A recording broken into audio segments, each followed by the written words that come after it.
কান্না করছো কেন? দিদির কান্না শুনলেই ওরও কান্না পেয়ে যায়। হ্যাঁ বাবা মুখ ফুলাচ্ছে ও ওইদিকে।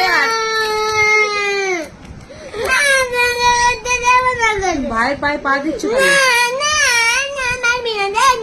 এ না দুজনে মারপিট হচ্ছে না শোনা এমনি কয় না।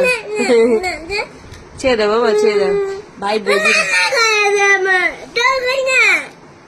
ওই ও কয় না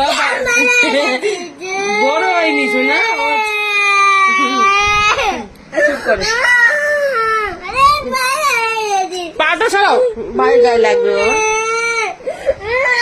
ভাই ছোট এবার ও মুখ খোলাচ্ছে না না আছে দুজনকেই নেবো হ্যাঁ দুজনকে নেবো আছে হ্যাঁ ওই দেখ তোর দিয়ে ভাই বেশি বোঝে যেই বলেছি দুজনকে নেবো অমনি আচ্ছা বাবা তোমাকেও নেবো দিদিকেও নেবো আচ্ছা দেখো কি হচ্ছে আচ্ছা আচ্ছা এই যে দুজনকেই করে নিয়েছি চুপ করো মুখ বন্ধ করো চুপ চুপ চুপ এই যে দুজনকে নিয়েছি এদিকে কুদ্দুসে চিল্লাচ্ছে আবার এটা আমার ছোনা এটা আমার চিনু ছোনা চিনু